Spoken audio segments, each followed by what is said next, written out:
What are we doing today, Sarah? We are making a video about how to travel and get full coverage with your Sony kit.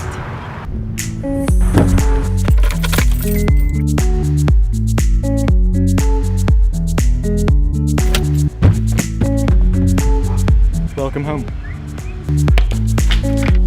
So first things first, I always travel with my Billingham because Billingham is a great company that makes really rugged bags. I've had this bag for 3 years now, and it's held up just 3 or 4, and it's held up fantastically. I don't see any signs of wear anywhere, not even on these bits that I use all the time. I mean, there's some, but that's just from the beginning of wearing it in.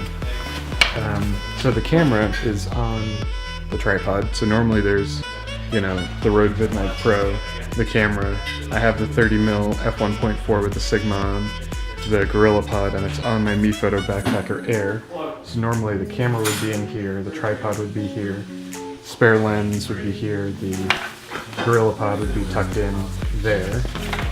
I also carry my Leatherman multi-tool, can do everything with it, but more importantly, I can screw all the accessories onto everything I need with that flathead.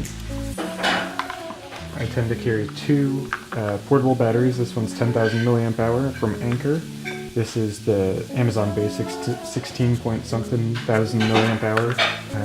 2 terabytes hard disk drive. This particular Seagate drive is really slow. I don't really like it, but it does the job. Carrying along my 50-100, so I know that I recently said that I wouldn't travel with this, but with my Sony kit, I don't have any other telephoto options, so this is the only telephoto option that I have. And then also the kit lens. Normally, I film just about everything on the kit lens because it's just the easiest thing in the world to work with. And then here I have power. So I have this dual charger for my Sony batteries. This is like a 60-watt Anker wall charger. I think I brought 4 batteries total for the Sony.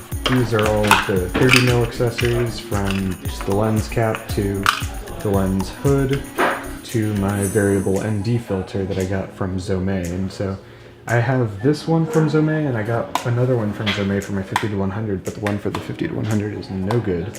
But this one is really good. So it's a little bit of a toss-up with that brand, it seems like. When I'm thinking about what I want to bring on a trip, what I think most about is how can I get all the shots that I'm going to want.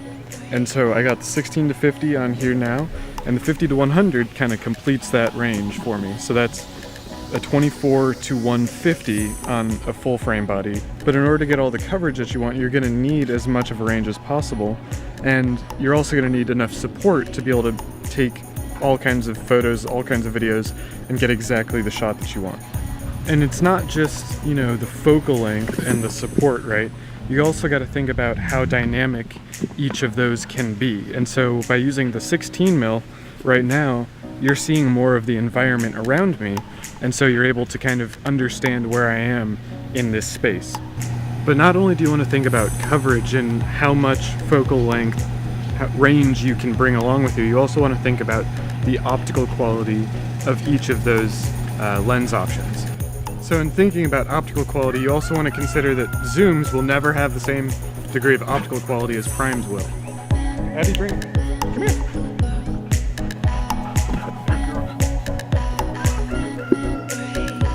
That dog can just wear me out. But you know, it's not just the what that's in your bag, it's also how you choose to use it.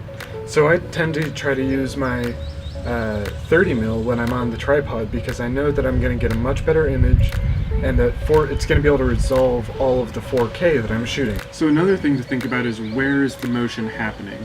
Oftentimes motion will happen either because the camera's moving or because the subject is moving. And in my view, oftentimes when the subject is moving, that can be more emotive and more cinematic because the camera doesn't have to move in order for it to be a really powerful shot. But when you do have the camera move, it changes the way that you see what's going on. And right now, it's a much more dynamic sort of delivery. It's a much more spontaneous delivery. In thinking about what matters most that's in your bag, It's, you know, lenses, it's a Leatherman, it's power, it's so many things, right? And, you know, for my top 5, I'd definitely say it's enough lenses to get what I want. But most importantly, it's like the kit lens and this Sigma 30mm. Then I'd say it's my Leatherman, because it gives me and affords me the most flexibility. I'd say power options is a really solid number 3. I think number 4 is enough support, because you want to be flexible to whatever situation you're in.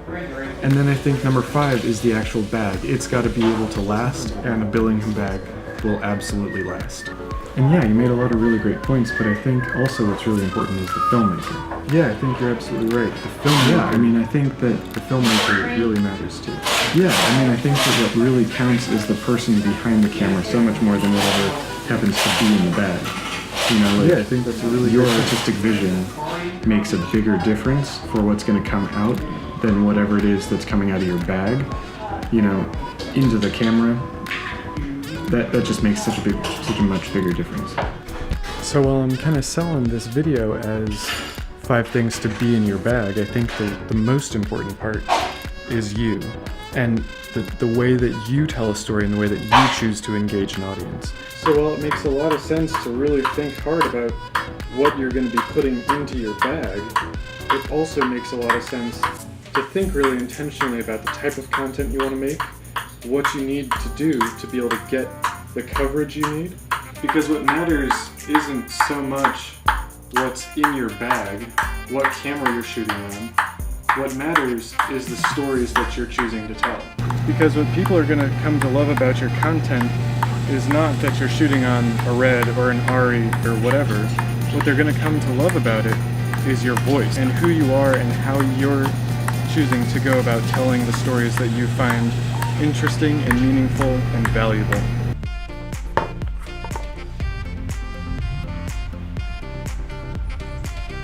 So when you're thinking about what kind of kit you take with you when you travel, you know, what is that? Leave that in the comments down below, because I'd love to hear what you take. That's really interesting too to me. Like, different people choose to shoot with different focal lengths and apertures and camera systems entirely. I'm really interested in seeing how you augment the camera body to tell the stories that you want to tell.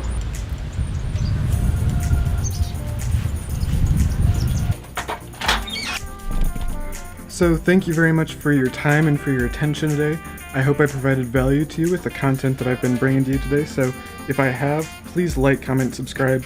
It means the world to me. That really helps me so much more than I think a lot of people understand and realize. So thank you, and I'm looking forward to seeing you in the next one.